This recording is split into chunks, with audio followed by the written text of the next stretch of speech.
Halo teman-teman, yang pertama ada pengertian dari metakognitif. Metakognitif merupakan kemampuan untuk melihat pada diri sendiri sehingga apa yang dilakukan dapat terkontrol secara optimal. Implikasinya dalam pembelajaran yaitu mengembangkan kemampuan berpikir serta kemandirian dalam pemecahan masalah. Secara harfiah, metakognitif terdiri dari awalan meta yang artinya sesudah dan kata kognisi yang artinya usaha untuk mengenali sesuatu melalui pengalaman sendiri. Dengan demikian, metakognitif dapat diartikan sebagai kognisi tentang kognisi, pengetahuan tentang pengetahuan, atau berpikir tentang berpikir. Nah, kemudian secara konseptual, metakognisi didefinisikan sebagai pengetahuan atau kesadaran seseorang terhadap proses berpikirnya sendiri, kemampuan memantau dan mengarahkan proses dan hasil berpikirnya sendiri, serta mengevaluasi proses berpikir dan hasil berpikirnya sendiri. Nah, selanjutnya ada pokok-pokok pengertian tentang metakognisi menurut Kuntojo.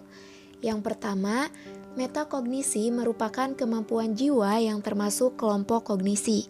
Yang kedua, metakognisi merupakan kemampuan untuk menyadari, mengetahui proses kognisi yang terjadi pada diri sendiri. Yang ketiga, metakognisi merupakan kemampuan untuk mengarahkan proses kognisi yang terjadi pada diri sendiri. Yang keempat, metakognisi merupakan kemampuan belajar bagaimana mestinya belajar dilakukan, yang meliputi proses perencanaan, pemantauan, serta evaluasi. Yang kelima, metakognisi merupakan aktivitas berpikir tingkat tinggi. Nah, dikatakan demikian karena aktivitas ini mampu mengontrol proses berpikir yang berlangsung pada diri sendiri. Kemudian yang terakhir, metakognisi tidak sama dengan kognisi atau proses berpikir, seperti membuat perbandingan, ramalan, menilai, membuat sintesis atau menganalisis. Sebaliknya, metakognisi merupakan suatu kemampuan di mana individu berdiri di luar kepalanya dan mencoba untuk memahami proses kognisi yang dilakukan dengan melibatkan komponen-komponen perencanaan atau functional planning, pengontrolan atau self-monitoring, dan evaluasi atau self-evaluation. Selanjutnya mengenai 4 akar konsep metakognisi menurut Brown. Menurut Brown dalam McEwen dan Beck pada tahun 2009, beliau memandang konsep metakognisi memiliki 4 akar sejarah yang keempatnya telah menjadi pondasi bagi pendekatan pembelajaran. Akar pertama konsep metakognisi adalah isu verbal dijadikan sebagai sebuah data. Hal ini biasanya berkenaan dengan kondisi bagaimana keajegan proses berpikir seseorang. Akar pertama ini juga dapat ditafsirkan dengan apa yang kita ekspresikan sebagai sesuatu yang kita ketahui atau bagaimana hubungan antara apa yang dapat kita ekspresikan dengan apa yang kita ketahui.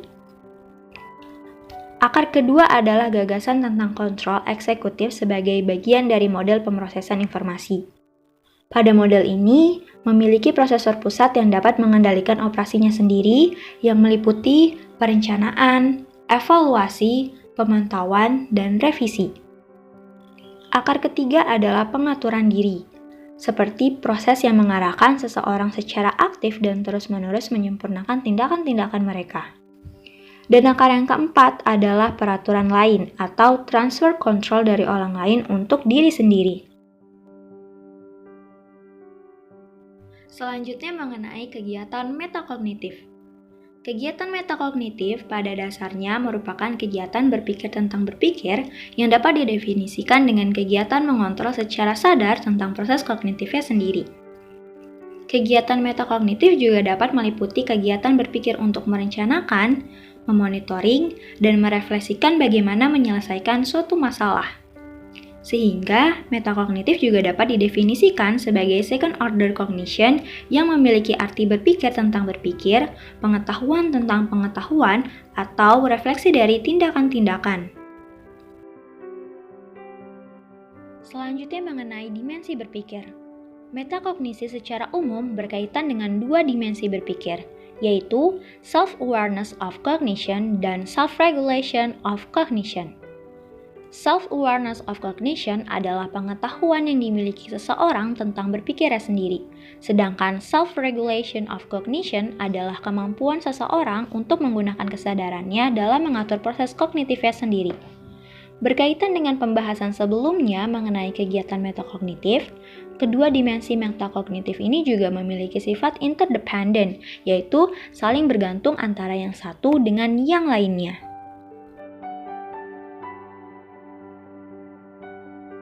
Tiga aspek metakognisi menurut Brown.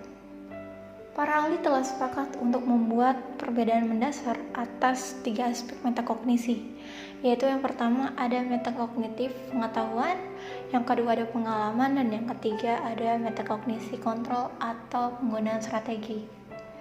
Kita bahas dulu yang pertama, ada metakognisi pengetahuan. Ini mengacu pada keyakinan dan teori-teori bahwa setiap individu memiliki kognisi mereka sendiri.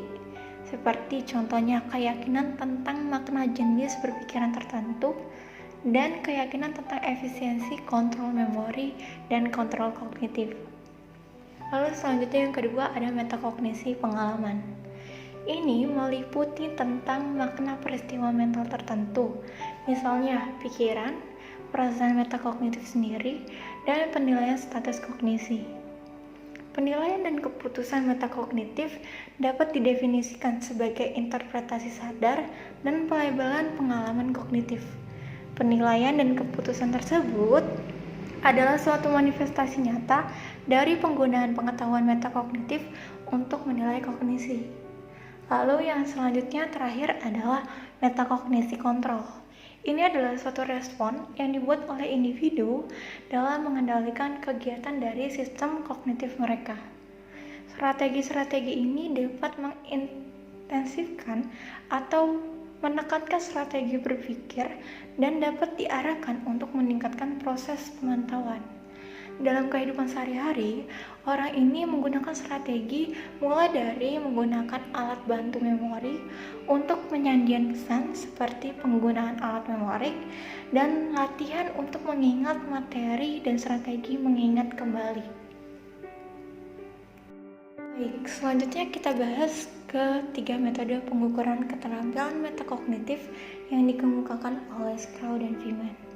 Mereka berdua telah menyatakan bahwa minimalnya ada 3 metode pengukuran keterampilan metakognitif yang biasanya digunakan.